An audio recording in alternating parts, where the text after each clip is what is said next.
Hey guys, welcome to Easy Pharma. तो guys, इस video lecture में हम डिस्कस करने वाले बायो अवेलेबिलिटी, यानी हम देखेंगे हमारी बायो अवेलेबिलिटी क्या होती है, इसकी कुछ डेफिनेशंस हम देखेंगे। साथ ही में हम देखेंगे factor affecting of bioavailability, यानी कौन कौन से ऐसे फैक्टर्स होते हैं जो इफेक्ट करते हैं बायो अवेलेबिलिटी को। वैसे डेफिनेशन हमने इसकी यहाँ पे 3 से 4 डेफिनेशन आपके लिए लिखी हुई है, जो आपको ईजी लगे आप अपनी डिजायर के अकॉर्डिंग उसको लिख सकते हैं।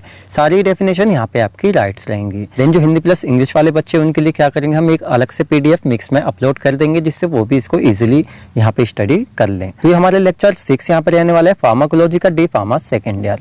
तो इससे पहले हमने 5th लेक्चर, यानी एक तरह से देखा जाए तो 5 लेक्चर हमने पहले यहाँ पे डिस्कस किए हुए हैं फार्माकोलॉजी के, जिनकी लिंक आपको हमारे डिस्क्रिप्शन बॉक्स में मिल जाएगी। साथ में आप चैनल की प्ले लिस्ट में जाकर सभी को सीरियल वाइज इजिली वॉच कर सकते हैं। तो चलिए फर्स्ट हम देख लेते हैं यहाँ पे इसकी फर्स्ट डेफिनेशन क्या होती है हमारी bio availability. Bio availability is the fraction of administered drug. देखिए बायो अवेलेबिलिटी क्या होती है, एक तरह से पीछे हमने पढ़ा था एब्जॉर्प्शंस। तो आपने अगर एब्जॉर्प्शन अच्छे से पढ़ा है तो ही आपको बायो अवेलेबिलिटी अच्छे से समझ में आएगा। दिन आपने एब्जॉर्प्शन अच्छे से नहीं पढ़ा है तो पहले आप जाके उस वीडियो लेक्चर को वॉच कर ले, उसके बाद आप इसको देखें, आपको बहुत ही आसानी से समझ में आ जाएगा। तो बायो अवेलेबिलिटी क्या होती है हमारी, जब एब्जॉर्प्शन की प्रोसेस हो जाती है तो उसके बाद का क्या होता है, एक हमारा स्टेप यहाँ पे होता है।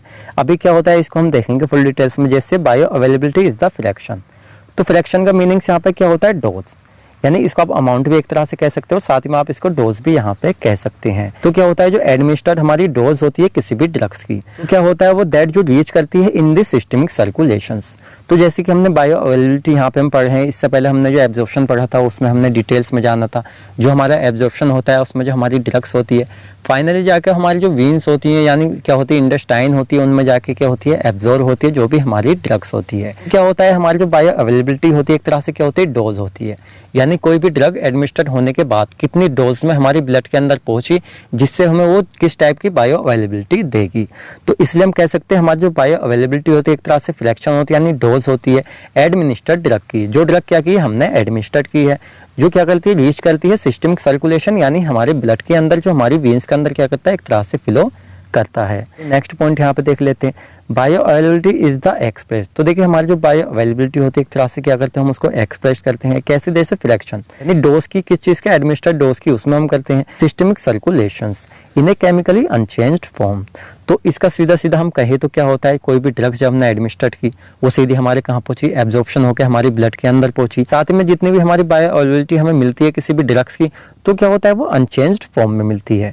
जैसे पीछे हमने आपको बताया था एब्जॉर्प्शंस में क्या होता है, जो हमारी ड्रग हम बॉडी में जब एडमिनिस्टर्ड करते हैं तो उसकी फॉर्म तो चेंज होती है, लेकिन उसका जो केमिकल नेचर है एक तरह से वो वहाँ पे चेंज नहीं होता। मान लीजिए केमिकल नेचर ये जो उस ड्रग का चेंज हो जाएगा, जिसकी वजह से जो उसका इफेक्ट है हमें डिफरेंट देखने को मिल सकता है। फॉर एग्जांपल यहाँ पे हम देख लेते हैं, मान लीजिए आपने क्या किया 100 mg की टेबलेट एडमिनिस्टर्ड की, यानी खाई, चलिए आपने ओरली ली। जब आपने 100 mg कोई भी चलिए पीसीएम आपने ली, तो एडमिनिस्टर्ड आपने ओरली ली है इसको, तो क्या है 70% क्या है आपकी बॉडी में ये एब्जॉर्ब हुई, यानी खाई तो आपने 100 mg थी लेकिन आपकी क्या है 70 mg वहाँ पे क्या हुई, एब्जॉर्ब हुई। अब ऐसा क्यों हो रहा है, क्योंकि उससे पहले आपकी जो कई सारी प्रोसेस होती हैं, जैसे आपका डिसइंटीग्रेशन होता है, डिसोल्यूशन वगैरह होता है, उसमें क्या होता है आपकी एक तरह से अमाउंट जो है वो कम हो जाती है। मान लीजिए अगर ये इतनी यहाँ पे एब्जॉर्ब हो रही है अनचेंज्ड फॉर्म में, तो क्या हो रहा है यहाँ पे आपको बायो अवेलेबिलिटी जो यहाँ पे मिलेगी 0.7, एक तरह से 70% ही आपको यहाँ पे मिलेगी। अब मान लीजिए जो हमारे क्या होते हैं पेरेंटली हम इंजेक्शंस वगैरह देते हैं, तो आप डायरेक्टली वीन में दे रहे हैं, तो क्या होता है 100% एब्जॉर्प्शन आपको मिल रहा है, इसलिए क्या होता है इसकी बायो अवेलेबिलिटी भी जो होती है वो आपको पूरी 100% वहाँ पे देखने को मिलती है। तो ये तो आपकी फर्स्ट डेफिनेशन हो जाती है, आपको अच्छे से समझ आई होगी, है ना। आपको अगर ये भी डेफिनेशन अच्छे से समझ नहीं आती है तो आप नेक्स्ट डेफिनेशन यहाँ पे ट्राई कर सकते हैं। जैसे कि चलिए इसको हम यहाँ पे देख लेते हैं, bioavailability is defined as the rate and amount of absorptions of unchanged drug. क्या होता है बायो अवेलेबिलिटी को हम एक तरह से डिफाइन कर सकते हैं एज द रेट।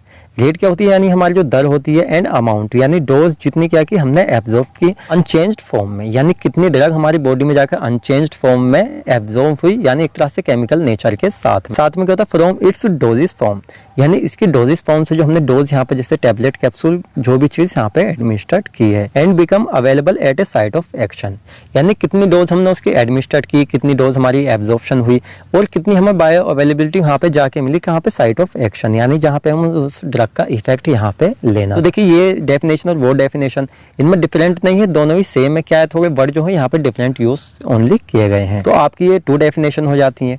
अब आप सोच रहे होंगे हमने यहाँ पे 3 से 4 डेफिनेशन आपको क्यों दिखवाई हैं। देखिए इसका रीज़न क्या होता है, एक तो आपको बहुत ही अच्छे से यहाँ पे समझ आ जाएगा, और सबसे मेन रीज़न यहाँ पे रहता है क्या होता है, डिफरेंट बुक्स में और डिफरेंट नोट्स में क्या होता है, और आप डिफरेंट अगर वीडियो ही देखेंगे यूट्यूब पे तो क्या होता है आपको डिफरेंट यहाँ पे डेफिनेशंस इसकी देखने को मिल जाती हैं। तो कुछ बच्चे कंफ्यूज हो जाते हैं कि बुक की डेफिनेशन सही है या यूट्यूब पे हमने देखा वो डेफिनेशन सही है या जो अदर बुक्स में दी गई है वो डेफिनेशन यहाँ पे करेक्ट है।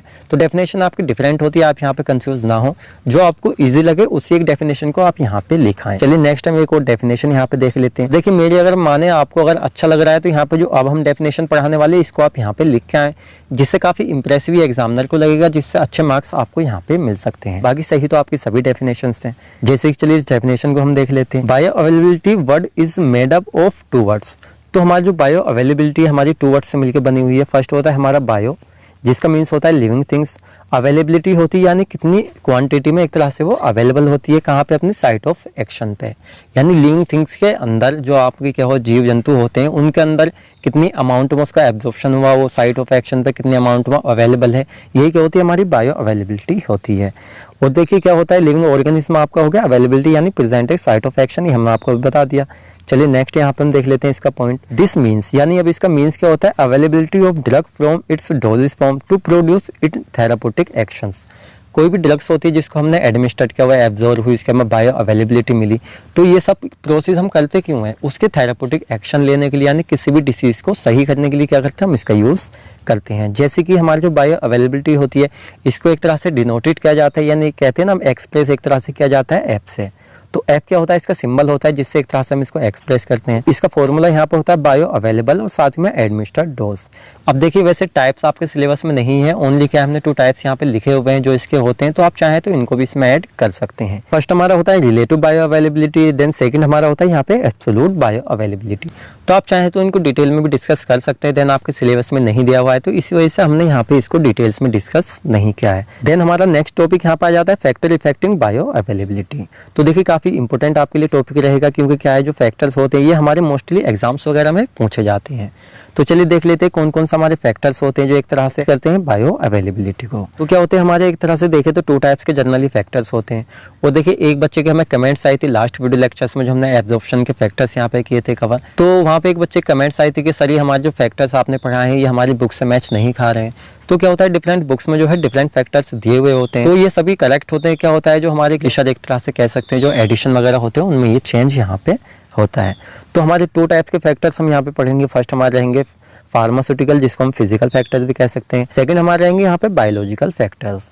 तो दोनों की यहाँ पे हम डिटेल्स में देखेंगे कौन कौन से पॉइंट्स इसके अंदर यहाँ पे रहने वाले हैं। तो फर्स्ट हम देखेंगे यहाँ पे फार्मास्यूटिकल फिजिकल फैक्टर्स हमारे क्या होते हैं। तो इसमें फर्स्ट हमारा आ जाता है फिजिकल स्टेट ऑफ ड्रग्स।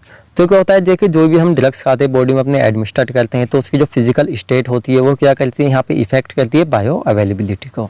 अब किस तरह से वो इफेक्ट करते हैं ये हम इसके अंदर डिस्कस करेंगे। जैसे यहाँ पे हम देखेंगे सीरियल वाइज, यानी जो हमारी क्या होती है एक तरह से फिजिकल फॉर्म होती है उसमें कौन कौन सी हमारी ऐसी डोजेस फॉर्म्स होती है जिसकी बायो अवेलेबिलिटी ज़्यादा होती है और किसकी यहाँ पे कम होती है। आपकी क्या रहेंगी वो हाई रहेंगी, जो इधर रहेंगी आपको एक तरह से लो रहेंगी। तो आपका जो सॉल्यूशन होता है उसकी बायो अवेलेबिलिटी क्या होती है एक तरह से 100% आप कह सकते हैं, क्योंकि जितने भी हमारे इंजेक्शंस वगैरह होते हैं सॉल्यूशंस ही तो होते हैं जिनको हम क्या करते हैं डायरेक्टली IV और IM देते हैं, तो उसकी बायो अवेलेबिलिटी हमें अच्छी मिलती है। सेकंड पाते हैं हमारे सस्पेंशंस। तो देखिए जो होते हैं वो हमारे एक तरह सॉलिड और लिक्विड को मिला के बनाए जाते हैं, तो उसकी हमारी इससे थोड़ी कम होती है। देन जो हमारे कैप्सूल होते हैं उसकी इससे कम होती है। जो हमारी टैबलेट होती है उससे इससे भी कम होती है। और साथ ही में कोटेड टैबलेट्स। अब यहाँ पर टैबलेट और कोटेड टैबलेट का यहाँ पर क्या मीनिंग्स निकल के आ रहा है, तो देखिए क्या करेंगे आपने फर्स्ट ईयर में पढ़ा होगा क्या होती है हमारी कोटेड और अनकोटेड टैबलेट्स। तो जो हमारी एक तो नॉर्मल टैबलेट्स होती हैं, एक होता है जिसके ऊपर हम कोटिंग कर देते हैं। अब अगर हम टैबलेट के ऊपर कोटिंग करते हैं तो हमारी बॉडी में जाके जो उसकी पहले कोटिंग होती है वो वहाँ पे एक तरह से डिसॉल्व होती है, डिसइंटीग्रेट होती है। उसके बाद जो उसके अंदर का क्या होता है मटेरियल होता है वो वहाँ पे इंटीग्रेट डिसॉल्व होता है। टैबलेट की हमारी इससे थोड़ी ज़्यादा होती है कोटेड टैबलेट से। तो ये क्या होती है हमारी फिजिकल स्टेट होती है किसी भी ड्रग्स की जो क्या करती है इफेक्ट करती है बायो अवेलेबिलिटी को। चलिए नेक्स्ट यहाँ पे हम देख लेते हैं पार्टिकल साइज। तो किसी भी ड्रग का जो पार्टिकल साइज होता है वो डायरेक्टली हमारे क्या करता है इफेक्ट करता है एक तरह से ड्रग के एब्जॉर्प्शंस को, और ड्रग का जो एब्जॉर्प्शन होता है वो इफेक्ट करता है बायो अवेलेबिलिटी को। तो जैसे कि हमने एब्जॉर्प्शन में पढ़ा था जितना एब्जॉर्प्शन हमारा अच्छा रहेगा उतनी बायो अवेलेबिलिटी भी हमारी यहाँ पे अच्छी रहेगी। चलिए देख लेते हैं पार्टिकल्स, तो क्या होता है किसी भी ड्रग के जो पार्टिकल्स होते हैं वो प्लेस एक तरह से क्या करते हैं भाई घेर लेते हैं, स्थान एक मेजर रोल अदा करते हैं यहाँ पे ड्रग के एब्जॉर्प्शंस में। सो दिस केस, तो इस केस के अंदर क्या होता है इंपॉर्टेंट होते हैं हमारे जो पार्टिकल साइज होते हैं वहन जब क्या करते हैं हमारी ड्रग जो होती है पुअरली सोल्यूबल होती है। अब पुअरली सोल्यूबल कौन से हमारी ड्रग्स होती हैं, तो जो हमारी क्या होती है वाटर सोल्यूबल यानी एक्वस सोल्युबिलिटी वाली ड्रग्स होती हैं वो हमारी क्या होती है पुअरली सोल्यूबल होती हैं, और जो हमारी लिपिड नेचर की होती है वो हमारी हाईली सोल्यूबल होती हैं, जैसे कि हमने ड्रग के एब्जॉर्प्शन में यहाँ पे आपको बताया था। तो क्या होता है जो particle size reduction has been used in increase to absorptions of large number of poorly soluble drugs. तो ऐसा क्यों यहाँ पे कहा जा रहा है, क्योंकि मान लीजिए जो पार्टिकल साइज होता है उसको आप क्या करते हैं रिड्यूस एक तरह से हम रिडक्शन कर देते हैं किसी भी ड्रग्स का, क्या कर देता है यहाँ पे इंक्रीज कर सकता है एब्जॉर्प्शन को, क्योंकि क्या होता है जो हमारी वाटर सोल्यूबल ड्रग्स होती है उनका पार्टिकल साइज जितना कम होगा उतनी एब्जॉर्प्शन उनका यहाँ पे इंक्रीज एक तरह से रहेगा। तो हम कह सकते हैं हमारा जो पार्टिकल साइज होता है वो डायरेक्टली प्रोपोर्शनल होता है यहाँ पे एब्जॉर्प्शन के। और मान लीजिए अगर एब्जॉर्प्शन हमारे यहाँ पे इंक्रीज रहेगा जो हमारी जो बायो अवेलेबिलिटी वो भी यहाँ पे हमारी इंक्रीज रहेगी। अब चलिए यहाँ पे देख लेते हैं सी हमारा point pH of the fluid. तो क्या होता है कोई भी हमारा फ्लूइड होता है किसी भी पीएच का वो किस तरह से इफेक्ट कर सकता है बायो अवेलेबिलिटी को, ये हम देख लेते हैं। जैसे कि फर्स्ट हम देखते हैं वीकली एसिडिक ड्रग। तो जितनी हमारी वीकली एसिडिक ड्रग होती है हमारी डायरेक्टली कहाँ पे जाके एब्जॉर्ब होती है स्टमक के अंदर। अब कौन कौन सी हमारी ड्रग्स होती हैं, जैसे हमारी एस्प्रिन होती है, बार्बिटूरेट्स होती है, तो क्या होती है हमारे स्टमक में जाके एब्जॉर्प्शन इनका यहाँ पे होता है। और नेक्स्ट हम देख लेते हैं यहाँ पे वीकली बेसिक ड्रग्स। तो जितनी हमारी क्या होती है वीकली बेसिक नेचर की हमारी ड्रग्स होती है वो हमारी जैसे पैथिडीन होती है, इफिडेलिन हो गई, तो हमारी स्मॉल इंटेस्टाइन में जाके डायरेक्टली यहाँ पे एब्जॉर्ब की जाती हैं। देन चलिए नेक्स्ट पॉइंट यहाँ पे हम देख लेते हैं strongly acidic and strongly basic. तो पीछे हमने पढ़ा हमारी जो वीकली एसिडिक और वीकली बेसिक होती हैं, यहाँ पे हम देखेंगे हमारी जो स्ट्रॉन्गली एक तरह से हाई जो होती है बेसिक होती है और हमारी एसिडिक होती हैं।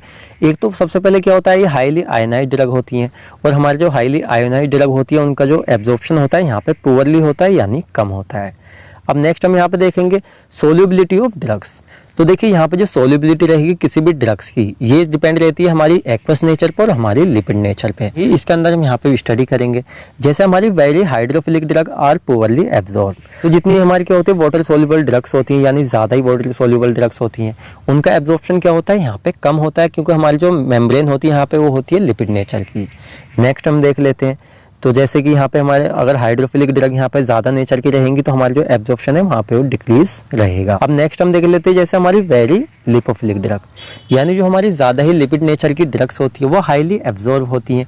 इसका मीनिंग्स होता है हमारी जो मेम्ब्रेन होती है वो लिपिड नेचर की होती है जो इजीली क्या होता है उन पार्टिकल्स को यहाँ पे क्रॉस होने देती है। तो हमारी जितनी लाइपोफिलिक नेचर की ड्रग ज़्यादा रहेगी उतनी हमारा जो एब्जॉर्प्शन यहाँ पे इंक्रीज रहेगा। अगर हमारा एब्जॉर्प्शन यहाँ पे इंक्रीज रहेगा जिससे हमारी जो बायो अवेलेबिलिटी है वो भी यहाँ पे इंक्रीज हो जाएगी। देन चलिए नेक्स्ट पॉइंट हम यहाँ पे देख लेते हैं इंटरेक्शन विद फूड और ड्रग्स। तो क्या होता है कोई भी ड्रग जब हम क्या करते हैं एडमिनिस्ट्रेट करते हैं ओरली अपनी बॉडी के अंदर, तो देखिए हमारी बॉडी में कुछ इस तरह के फूड भी होते हैं जो क्या करते हैं ड्रग के साथ में इंटरेक्शन कर जाते हैं। कुछ क्या होता है ड्रग्स या फूड हमारे ऐसी होती है जिनके साथ में हमारी बॉडी इंटरेक्शंस कर जाती है। तो यही इसके अंदर क्या करेंगे हम डिस्कस करेंगे। जैसे क्या होता है द कंटेंट ऑफ फूड, यानी हमारे जो फूड का कंटेंट एक तरह से अमाउंट होती है प्रेजेंट इन द जीआईटी। जो हमारी बॉडी में जीआईटी होती है गैस्ट्रो इंटेस्टाइनल ट्रैक्ट इसकी फुल फॉर्म होती है। मे कोज, तो क्या कर सकते हो कोज कर सकती है एक तरह से डिले कर सकती है यानी डिक्रीज कर सकती है। साथ में क्या कर सकती है इंक्रीज भी कर सकती है एब्जॉर्प्शन ऑफ ड्रग्स। तो क्या होता है जो मान लीजिए कोई भी ड्रग हम खा रहे हैं उससे पहले हमने खाना खाया है, तो खाना जब हमने खाया तो उसका कुछ कंटेंट तो हमारे स्टमक में और जीआईटी में प्रेजेंट होगा। तो कुछ ड्रग जब हम बाद में एडमिनिस्ट्रेट करते हैं तो क्या होता है उसके साथ में इंटरेक्शन कर जाती हैं जिससे एब्जॉर्प्शन हमारा इंक्रीज भी हो सकता है और डिक्रीज भी वहाँ पे हो सकता है, यानी कम ज़्यादा दोनों की चांसेस यहाँ पे बने रहते हैं। नीचे हम देखेंगे कौन से हमारे ड्रग्स होती हैं या हमारे कौन से एक तरह से फूड होते हैं जो क्या करते हैं एब्जॉर्प्शन को डिक्रीज भी कर देते हैं और यहाँ पे इंक्रीज भी कर देते हैं। यानी कौन कौन से हमारी ड्रग्स होती है जो एब्जॉर्प्शन को एक तरह से डिक्रीज करती हैं, जैसे एस्प्रिन हो जाती है, पीसीएम हो जाती है, डाइक्लोफेनिक एंड डाइजॉक्सिन। तो अगर हम देखें तो कुछ हमारी ऐसी ड्रग्स होती है जो एब्जॉर्प्शन को हमारे डिक्रीज भी यहाँ पे कर देती हैं। Some drugs decrease bioavailability. तो देखिए क्या है यहाँ पे मान लीजिए अगर यहाँ पे एब्जॉर्प्शन आपका डिक्रीज हो रहा है तो आपकी बायो अवेलेबिलिटी यहाँ पे डिक्रीज हो रही है। देन यहाँ पे बिल्कुल सेपरेटली पॉइंट भी हमने यहाँ पे लिखा हुआ है। जैसे हमारी पेनिसिलिन होती है जो हमारी फर्स्ट एंटीबायोटिक थी, सेकंड हमारी क्या होता है इरिथ्रोमाइसिन होती है, ये भी हमारी एंटीबायोटिक है, थर्ड है हमारी टेट्रासाइक्लिन। ये तीनों हमारी क्या होती है एंटीबायोटिक्स होती हैं, एक तरह से फूड के साथ में इंटरेक्शन कर जाती हैं। देन चलिए नेक्स्ट यहाँ पे हम देख लेते हैं बायोलॉजिकल फैक्टर्स। तो हमारे कौन कौन से ऐसे बायोलॉजिकल फैक्टर्स होते हैं जो बायो अवेलेबिलिटी को एक तरह से इफेक्ट करते हैं। तो हम इसमें देख लेते हैं effect of first pass metabolism. तो देखिए फर्स्ट पास मेटाबॉलिज्म हमारा क्या होता है, जब कोई भी ड्रग हम ओरली एडमिनिस्टर करते हैं तो उसको काफ़ी सारी प्रोसेस से गुजरना पड़ता है, जिसके बाद जाके उसका क्या होता है एब्जॉर्प्शन होता है, जिससे हमें उसकी बायो अवेलेबिलिटी मिलती है ब्लड के अंदर। देन एक हमारी होती है जो आईवी हमारे इंजेक्शन वगैरह होते हैं, जिनकी बायो अवेलेबिलिटी हमें डायरेक्टली मिल जाती है, क्योंकि उनको फर्स्ट पास मेटाबॉलिज्म की रिक्वायरमेंट नहीं होती, वो इसको अवॉइड कर देते हैं। तो एक तो होता है डायरेक्टली हमारे ब्लड में जा रही है ड्रग, एक होता है काफ़ी स्टेप के बाद जा रही है, तो बायो अवेलेबिलिटी जो होती है यहाँ पे वो डिक्रीज हो जाती है। जैसे कि जब हम कोई भी ड्रग एडमिनिस्टर करते हैं तो हमारी डिसोल्व होती है, और उसके बाद क्या होता है हमारी जीआईटी लीवर में जाती है, जहाँ पे जाके क्या होता है उसका मेटाबॉलिज्म होता है, जिससे हमारी जो बायो अवेलेबिलिटी होती है यहाँ पे पुअर हो जाती है ओरल एडमिनिस्ट्रेशन करने के बाद में। जैसे एग्जांपल यहाँ पे हम देख लेते हैं ग्लिसराइड ट्राइनाइट्रेट। तो मान लीजिए इसको हम ओरली अगर लेते हैं तो क्या होता है बायो अवेलेबिलिटी जो होती है हमारी यहाँ पे डिक्रीज हो जाती है। और हमारा जो ग्लिसराइड ट्राइनाइट्रेट होता है इसका हम यूज़ करते हैं एंजाइना जो हमारी होती है एंजाइना पेक्टोरल डिसीज, जिसको फार्माकोथेरापी के अंदर फुल डिटेल्स में यहाँ पे हम डिस्कस करेंगे। देन चलिए नेक्स्ट पॉइंट यहाँ पे हम देख लेते हैं पॉइंट बी डिसीज स्टेट। तो देखिए एक तो होता है हमारी नॉर्मल बॉडी जो बिल्कुल स्वस्थ हमारी बॉडी होती है हेल्दी, एक होती है हमारी डिसीज कंडीशन। एक तरह से कुछ हमारी मेजर डिसीज बॉडी में हो जाती है जो क्या करती है बायो अवेलेबिलिटी को एक तरह से इफेक्ट करती हैं। अभी किस तरह की डिसीज होती है ये इसके अंदर हम यहाँ पे डिस्कस करेंगे। जैसे सिविरल डिसीज यानी कुछ हमारी क्या होती है सेवरल डिसीज होती है, यानी उनकी स्टेट होती है। Can also influences the bio availability of drugs. तो कुछ हमारी ऐसी डिसीज होती है जो ड्रग की बायो अवेलेबिलिटी को क्या करती है एक तरह से इफेक्ट करती हैं। जैसे हमारी मेजर डिसीज, तो देखिए एक तो होती है छोटी मोटी डिसीज जैसे सर दर्द नज़ला खांसी हो जाता है, तो इसमें तो बायो अवेलेबिलिटी क्या होती है यहाँ पे एक तरह से इफेक्ट नहीं होती है। देन हमारी कुछ मेजर डिसीज होती हैं जैसे कि यहाँ पे आगे हम देखेंगे। जैसे फर्स्ट हमारी होती है गैस्ट्रो इंटेस्टाइनल ट्रैक्ट जो हमारी जीआईटी से रिलेटेड होती है। सेकंड हमारी होती है कार्डियोवास्कुलर डिसीज जो कार्डियोवास्कुलर सिस्टम से रिलेटेड होती है। थर्ड हमारी होती है यहाँ पे हेपेटिक डिसीज, तो ये हमारी लीवर से रिलेटेड होती हैं। तो ये कुछ हमारी ऐसी मेजर डिसीज होती हैं जो क्या करती है इफेक्ट करती है बायो अवेलेबिलिटी को। जैसे चलिए इसके अंदर हमें एग्जांपल देख लेते हैं। जैसे कार्डियोवास्कुलर डिसीज, तो कार्डियोवास्कुलर डिसीज किस तरह से डिक्रीज करती है बायो अवेलेबिलिटी को ये हम देख लेते हैं। Decrease the blood flow through GIT. तो कार्डियोवास्कुलर डिसीज क्या करती है जो हमारी क्या होता है एक तरह से फ्लो होता है ब्लड का वीन्स वगैरह के अंदर, आर्टरी के इंटेस्टाइन के अंदर, तो क्या करती है जीआईटी के थ्रू क्या करती है उसको एक तरह से डिक्रीज कर देती हैं। अब जब ब्लड का फ्लो एक तरह से डिक्रीज हो जाएगा तो हमारा जो एब्जॉर्प्शन है ड्रग्स का वो डिक्रीज हो जाएगा। एब्जॉर्प्शन वहाँ पे डिक्रीज हो रहा है तो ड्रग्स की जो बायो अवेलेबिलिटी रहती है वो भी यहाँ पे डिक्रीज हो जाती है। तो गाइस आपका ये टॉपिक यहाँ पे कंप्लीट हो जाता है। एंड वीडियो आपको अच्छा लगा तो वीडियो को लाइक करें। एंड कोई भी आपका क्वेश्चन होता है तो आप मुझसे कमेंट सेक्शन में पूछ सकते हैं। और गाइस अगर आप चैनल पर नए आए हैं तो चैनल को सब्सक्राइब करें इसी तरह के वीडियो लेक्चर्स देखने के लिए। तो मिलते हैं जल्दी ही आपसे नेक्स्ट वीडियो में।